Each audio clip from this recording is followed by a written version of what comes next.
আসসালামু আলাইকুম viewers, senior সেলাই ঘরে আপনাদের সবাইকে সাদর আমন্ত্রণ। দেখুন, আমি পুরাতন জামা যেটা গায়ে দিয়ে বাদ দেওয়া হয়েছে সেই জামাই দিয়ে আমি নতুন একটা বেবি নায়রা ড্রেস কাটিং এবং সেলাই করব। দেখুন, জামাটা কিন্তু আমরা অনেক সময় নতুন অবস্থাতেই রেখে দিই, পরি না। সেই রকম জামা কিন্তু ফেলে না দিয়ে এ ধরনের সুন্দর ডিজাইন দিয়ে বেবি জামা তৈরি করা যায়। বেবি জামা, প্যান্ট। আমি সাইডের যে সেলাইগুলো আছে আগের, ওই সেলাইগুলো কেটে ফেলবো না, ওখান দিয়ে আমি পাইপিং লাগিয়ে দিব। দেখুন, আমি নায়রা জামাটার নিচের পাটটা নিব 15 ইঞ্চিতে। আমি 16 ইঞ্চিতে একটা দাগ দিয়ে নিয়েছি। 16 ইঞ্চিতে দাগ দিয়ে আমি কাটিং করে নিব। 1 ইঞ্চি আমি সেলাই মার্জিনের জন্য নিব, আর 15 ইঞ্চি আমার লম্বা থাকবে নিচের পাটটা। দেখুন, আমি নিচের পাটটা একটা পার্ট করে কাটিং করে নিয়েছি। যেহেতু এটা নতুন কাপড় না, দুইটা পার্ট একসাথে নিতে গেলে অনেক সময় জড়িয়ে যায় বা দলা পেকে যায়, তার জন্য একটা পার্ট করে সুন্দর করে ফিনিশিং করে কাটতে হবে। দেখুন, আমি আর এখন দুইটা পার্ট কাটিং করা হয়ে গিয়েছে। দুইটা পার্টই আমি কাটিং করে নিয়েছি। দেখুন, জামাটা কিন্তু অনেক সুন্দর আছে। এখন উপরের পার্টটা আমি কাটিং করে নিব। উপরের পার্টটা কাটিং করার জন্য বাকি যে কাপড় আছে উপরে, ওই কাপড় থেকে আমি হাফ বডির পার্টটা বের করে নিব। হাফ বডির পার্টটা আমি 10 ইঞ্চি নিব, আর এক্সট্রা সেলাইয়ের জন্য 1 ইঞ্চি নিব, 11 ইঞ্চি। 11 ইঞ্চিতে দাগ দিয়ে আমি কাটিং করে নিব।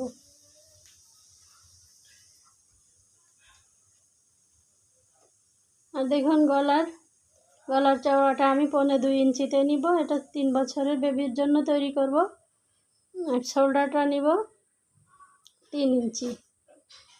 এখানে আর্মহোলটা নিব আমি 4 ইঞ্চি। 4 ইঞ্চিতে দাগ দিয়ে আমি একটা রাউন্ড শেপ করে আর্মহোলটা রাউন্ড করে নিব। গলার ডিপটা নিব আমি 3 ইঞ্চি। সামনে পিছে সমান গলা দিব।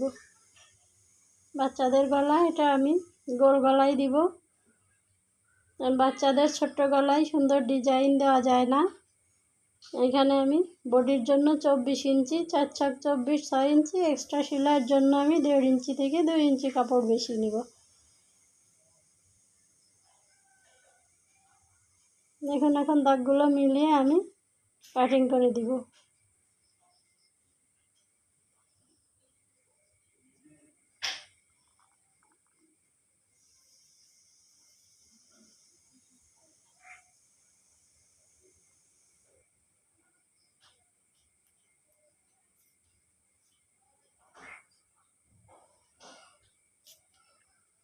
এখন আমি গলারটাও কাটিং করে দিব, আর এখানে একটু চিহ্ন বসিয়ে দিব কাট করে, কারণ সেলাইয়ের সুবিধার্থে।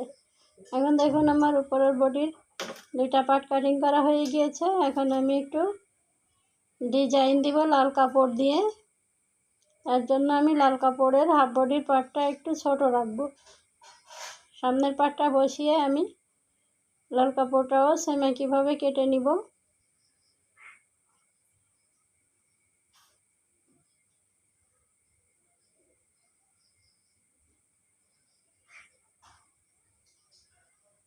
দেখুন, এটাকে আমি কাটিং করে নিয়েছি। এখানে এখন একটু বেঁকা করে আড়া করে আমি কেটে দিব। ওটা একটা ডিজাইনের জন্য, ডিজাইনটা দিলে সুন্দর দেখা যাবে। দেখুন, আমার উপরটাও কাটিং করা কমপ্লিট হয়ে গিয়েছে। এখন আমি সাইডে যে পাইপিংগুলো লাগবে সেই কাপড়গুলো কাটিং করে নিব এবং পাইপিং কাটিং করে নিব। পাইপিংটা কাপড়টা এভাবে আড়াভাবে ধরতে হবে, আড়াভাবে ধরে কাটিং করে নিতে হবে। এখন দেখুন, আমি যে হাফ বডির উপরে পাটের উপরে যে একটা ডিজাইনের কাপড়টা কাটিং করে নিয়েছিলাম, ওই কাপড়টাকে সুন্দরভাবে লাগিয়ে দিব, সেলাই করে আটকে দিব যাতে এটা সরে না যায়।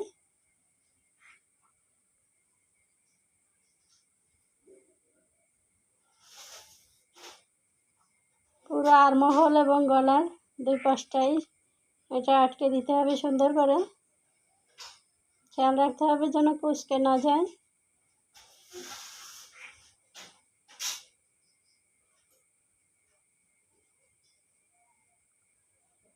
যেহেতু একটা পার্টের উপর আর একটা পার্ট বসানো হচ্ছে, তার জন্য একটু সাবধানে কাজ করতে হবে যেন এটা সুন্দর ফিনিশিংয়ের মতোই হয়। দেখুন শোল্ডারটাও জয়েন্ট দিয়ে আর্মহোলটা জয়েন্ট দিয়ে নিব।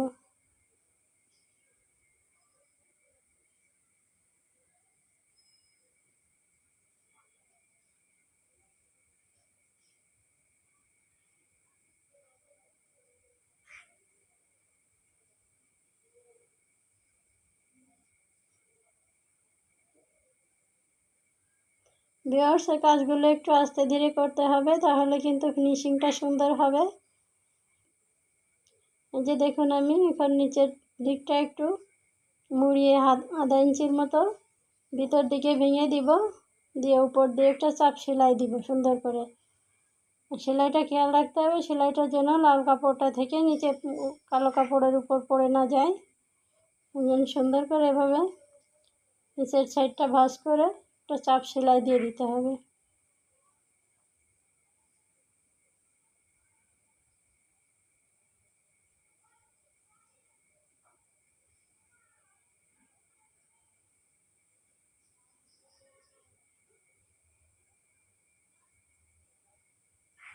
ভিউয়ার্স, দেখুন আমি খুবই সুন্দর করে ডিজাইনের কাপড়টা বসিয়ে দিয়েছি।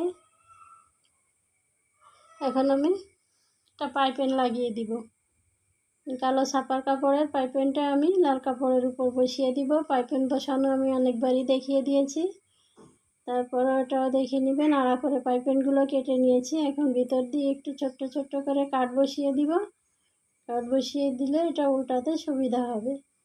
যে দেখুন উল্টিয়ে নিয়ে পাইপিংটা যতটুকু রাখতে হবে মোটা চেকুন, সেটা হিসেব করে আমি পাইপিংটা লাগিয়ে পাইপিংয়ের সাইড দিয়ে একটা সেলাই দিয়ে দিব। আর নিচ দিকে খেয়াল করতে হবে নিচের সেলাইটা যেন পাইপিংয়ের উপর দিয়ে পড়ে। দেখুন আমার সামনের পার্টটা কমপ্লিট হয়ে গিয়েছে। এখন পিছনের পার্টটাতে আমি লাল কাপড় দিয়ে পাইপিং দিয়ে দিব। লাল কাপড়ের একটা সাইড আমি সেলাই দিয়ে নিয়েছি, আর একটা সাইড খোলা আছে। এই খোলা সাইডটা লাগিয়ে সেম সামনের পার্টের মতো আমি পাইপিংটা লাগিয়ে দিব। এখন সামনের পিছনের পার্টের গলার পাইপিংটা লাগিয়ে দিয়েছি। এখন শোল্ডারটা জয়েন্ট দিয়ে দিব।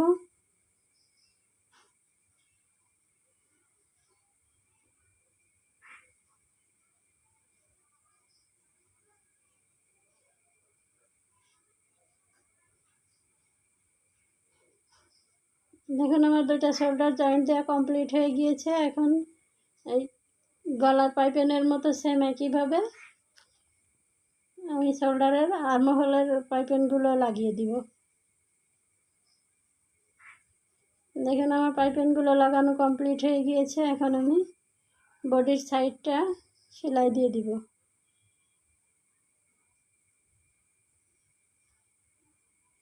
এখন দুইটা সাইডে সেলাই করে নিয়েছি। এখন আমি উপরের বডিটা উপর দিকে রেখে নিচের বডিটা এখন সাইডে পাইপিং দিয়ে দিব।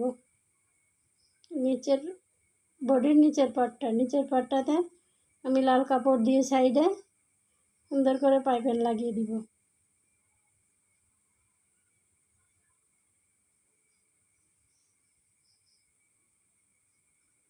পাইপিংটা আমি প্রথমে উল্টা পিঠে বসিয়ে নিয়েছি, পরে সিধা পিঠে নিয়ে যাব। সাইড দিয়ে একটু ছোট ছোট করে কাট বসিয়ে দিলে পাইপিংটা উল্টাতে সুবিধা হবে।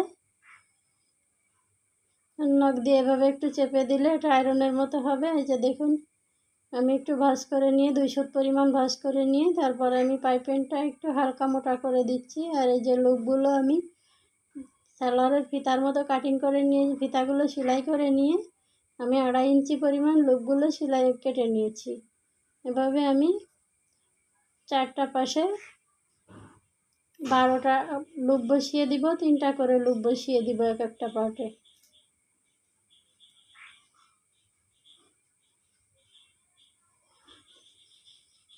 দেখুন আমার একটা পাশে লুপ বসানো হয়ে গিয়েছে। এখন আমি পাইপিংটা সুন্দর করে সেলাই করে দিব। পাইপিংটা যেহেতু আমি নিচের দিক থেকে সেলাই করে উপর দিকে এনেছি, তাই আমি পাইপিংয়ের উপরে সেলাইটা দিয়ে দিব। দেখুন এখন সেম একইভাবে পিছনের সাইডের আর একটা পার্টের মতো এই পার্টটাতেও লুপ বসিয়ে দিব।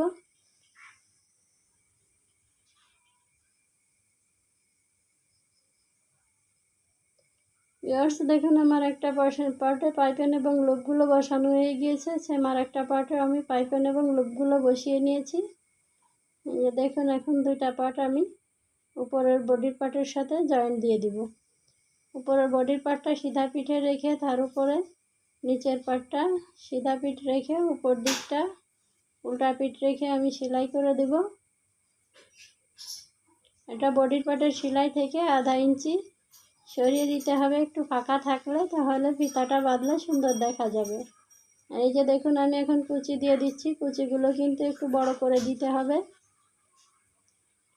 নাইরা ড্রেসের কুচিগুলো কিন্তু একটু বড় করে দিতে হয়, তাহলে দেখতে অনেক সুন্দর লাগে।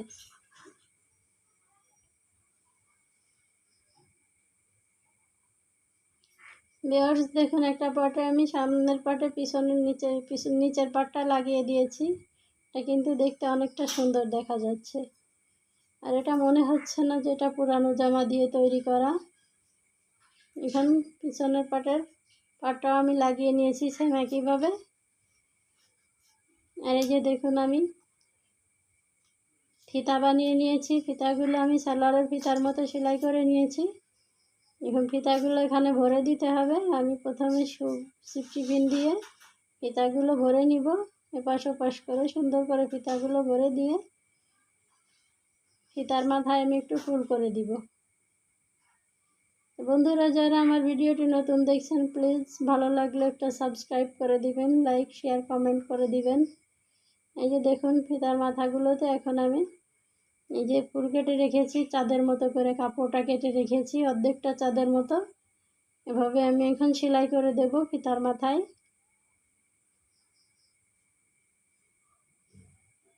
দেখুন সুন্দর ফুল হয়ে গিয়েছে। আমি এভাবে সবগুলো ফুল 4টা ফিতার মাথায় লাগিয়ে দিব। ভিউয়ার্স দেখুন আমার ভিডিওটি ভালো লাগলে প্লিজ সাবস্ক্রাইব করে দিবেন। দেখুন পুরাতন জামা দিয়ে এত সুন্দর জামা তৈরি করে ফেলেছি, দেখেই বোঝা যাচ্ছে না। সামনে বোতাম দিয়ে দিয়েছি, অনেক সুন্দর হয়েছে নাইরা জামাটা। ভিডিওটি ভালো লাগলে প্লিজ লাইক শেয়ার কমেন্ট করে দিবেন, সাবস্ক্রাইব করে পাশে থাকবেন। আল্লাহ।